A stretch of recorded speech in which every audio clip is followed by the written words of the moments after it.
வணக்கம்ங்க. இன்றைக்கி வந்துட்டு ஒரு ஸ்நாக் ரெசிபி தான் பார்க்க போகிறீங்க. இந்த ஸ்நாக் ரெசிபி வந்து நான் முன்னாடியே வேலை பார்த்த இடத்துல ஆயுத பூஜைக்கு வந்து செய்வாங்க. அது ரொம்பவே சூப்பராக இருக்கும். செஞ்சு பார்க்கணுன்னு நினப்பேன். பட் வந்து நம்மளுக்கு அதுக்கான டைம் அதெல்லாம் கிடைக்கிறதே இல்லை. அதனால் நான் விட்டுட்டேன். பாப்பாவுக்கு வந்து பொரி வாங்கிட்டு வந்திருந்தேன். சரி இன்றைக்கி அதில் ஏதாவது ட்ரை பண்ணி பார்க்கலான்னு சொல்லிட்டு தான் மசாலா பொரி தான் ரெடி பண்ணிட்டு இருந்தேன். இது வந்து எப்படின்னா, ஃபஸ்ட்டு ஒரு ஸ்பூன் எண்ணெய் ஊற்றிட்டு ஒரு கைப்பிடி அளவு கருவேப்பிலையை போட்டு நல்லா வதக்கி விட்டுறணும். இந்த கருவேப்பிலை வந்து நல்லா மொறுன்னு வதங்கி வரணும். அப்போ தான் ரொம்பவே நல்லாயிருக்கும். அதையுமே நல்லா வதக்கி எடுத்துக்கிட்டேன். அப்புறம் வந்து பூண்டு ஒரு 10 பல் பூண்டு போட்டுக்கிட்டேன். நான் வந்து 1 லிட்ரு பொரி தான் வாங்கியிருந்தேன். ஸோ அதுக்கு ஏற்ற மாதிரி பண்ணிக்கோன்னு சொல்லிட்டு ஒரு 10 பல் பூண்டை போட்டு நல்லா வறுத்து எடுத்துக்கிட்டேன். அந்த பூண்டு வந்து நல்லா கோல்டன் ப்ரௌனில் நல்லா முருகணும். அது நல்லா முருகிற அளவு வறுத்து எடுத்துக்கிட்டேன். அப்புறம் வந்து இதில் கட்டி பெருங்காயம் போடுவாங்க. கட்டி பெருங்காயம் போட்டு அதையுமே நல்லா வதக்கி எடுப்பாங்க. ஆனால் கட்டி பெருங்காயம் நம்மள்ட்ட அதிர்ஷ்டவசமாக இல்லாமல் போயிடுச்சு. இன்றைக்கானது பெருங்காயத்தூள் தான் அப்படின்னு நினச்சிட்டு பெருங்காயத்தூளை லாஸ்ட்டாக போட்டு கிளறிப்போம் அப்படின்னு சொல்லிட்டு வச்சுட்டேன். அதுக்கப்புறம் இதில் வந்து நிலக்கல்ல வறுத்து போடுவாங்க. அதை நிலக்கல்ல போட்டால் பாப்பா முழுங்கிருவா டப்புன்ட்டு. நிலக்கல்லாம் போடல, அதெல்லாம் போட்டால் இன்னும் சூப்பராக இருக்கும். பூண்டையுமே நல்லா இந்த அளவுக்கு வறுத்து எடுத்துக்கிட்டேன். இது வந்து ஆயுத பூஜை அன்னைக்கு உட்காந்து நாங்கள் பல வேலை பார்த்த இடத்துல செஞ்சுட்டு கிடப்போம்.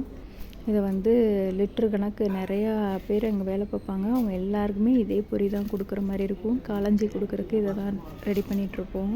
இதெல்லாம் ஆற விட்டுட்டு ஒரு மிக்ஸி ஜாரில் போட்டு அடித்து எடுத்துக்கிட்டேன். மிக்ஸியை நம்ம வீட்டில் வேலை பார்த்தாச்சு, அதனால் மிக்சியில் போட்டு அடித்து எடுத்தாச்சு. திருப்பி கொஞ்சோண்டு எண்ணெய், அந்த வறுத்ததுலேயே கொஞ்சம் எண்ணெய் இருந்துச்சு. நாங்கள் அங்கே என்ன பண்ணுவோன்னா, பொரியை தனியாக கொட்டி வச்சுட்டு அதில் அந்த பொரியை போட்டு கிளறுவோம். நான் என்ன பண்ணிட்டேன், அந்த சட்டியிலே போட்டு கிளறிட்டேன். அது கொஞ்சம் எண்ணெய் இருந்துச்சா அதிலே போட்டு கிளறிட்டேன்.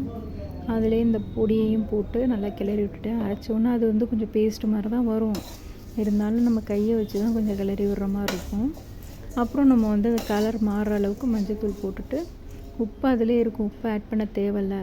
கொஞ்சம் உப்பு தேவை வேணும்னா போட்டுக்கோங்க. மற்றபடி அதில் உப்பே இருக்கும். அது நாங்கள் இந்த பொரி வந்து சாமிக்கு வச்சு கும்பிட மாட்டோம். பொரி பாக்கெட்டு தனியாக வாங்கிடுவோம். ஆனால் இருந்தாலுமே இந்த பொரியை வந்து காலஞ்சிக்கு தான் கொடுக்குறது. அப்போதைக்கு நாங்கள் பாதி செய்கிறோன்னா பாதி உள்ளே போயிடும். எங்களுக்கு 3-4 பேர் சேர்ந்து செய்வோம். நாங்கள் அதை பண்ணிகிட்ருக்கும் போது இந்த பக்கம் ஒரு பக்கம் வாய்க்குள்ளே போயிட்டே இருக்கோம். நான் இன்னொரு பொண்ணு அவங்களாம் எடுத்து சாப்பிட்டுட்டே இருப்போம். சொல்லிகிட்ருப்போம், காலஞ்சியில் எதை வச்சு கொடுக்குறது அப்படின்னு சொல்லி கிண்டல் பண்ணிகிட்டே இருப்போம். பாப்பாவுக்குமே அதை செஞ்சு கொடுத்தேன். சாப்பிட்டுக்கிட்டா கொஞ்சம்.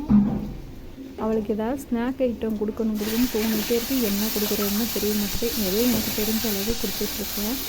அதுக்கப்புறம் நைட் டைம் ஆயிடுச்சு. சரி சாப்பாடு பண்ணிடலாம்னு சொல்லிட்டு மாவு இருந்தது. பாப்பாவுக்கு இந்த தக்காளி சட்னி ரொம்பவே பிடிக்கும். அதை தான் பண்ணிகிட்ருந்தேன். இந்த தக்காளி சட்னி எப்படி பண்ணுறதுன்னா, 2 தக்காளி போடுறோன்னா ஒரு 3 பெரிய வெங்காயம் போட்டுக்கணும்.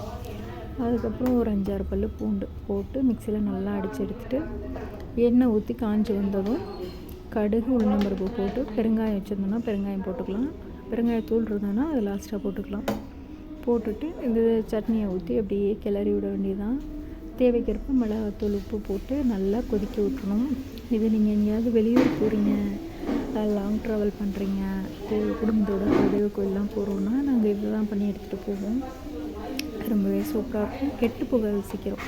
வீட்லேயே வந்து உங்களுக்கு 2-3 நாளைக்கு மேலே வச்சு சாப்பிட்லாம். சூடு பண்ணி மட்டும் வச்சுட்டோம்னா சூப்பராக இருக்கும் இந்த டேஸ்ட்டு. பாப்பாவுக்கு என்னமோ இந்த தேங்காய் சட்னியெல்லாம் விட இந்த சட்னி தான் பிடிச்சிருக்கு.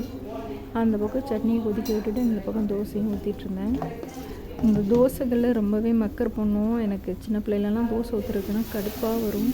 ஆனால் இப்போ தோசை தான் எனக்கு ரொம்பவே பிடிச்சிருக்கு. ஆனால் இப்போயுமே கல் மக்கர் பண்ண தான் செய்யுது. இருந்தாலுமே நம்ம விடுறதில்ல, நம்ம அது ஊற்றுறது தான் தோசை அப்படின்னு சொல்லிட்டு ஒரு ஊற்றியாச்சு.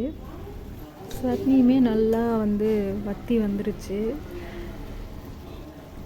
இந்த அளவுக்கு சட்னி வச்சுக்கிட்டோம்னா நம்ம வந்து ஒரு வெளியில் எங்கேயாவது போகிறோன்னா இந்த சட்னியை வச்சு எடுத்துகிட்டு போகலாம். தோசையுமே திருப்பி போட்டுக்கிட்டேன். பாப்பாவுக்காண்டி திருப்பி போட்டேன். நம்மளுக்குன்னா திருப்பி போட தேவையில்லை. அப்படியே தோசையும் தட்டில் எடுத்து வச்சு சட்னியுமே ஊற்றி பாப்பாவுக்கு ஊட்டி விட்டாச்சு. அப்புறம் எனக்கு தான் ஊற்றிட்டுருந்தேன். அதுக்குள்ளாரையும் நீ போ நான் ஊற்றுறேன் அப்படின்னு சொல்லிட்டு அம்மா ஊற்றிட்டுருந்தாங்க. இந்த தோசை வந்து சுட சுட சாப்பிட்டா தான் நல்லாயிருக்கும்.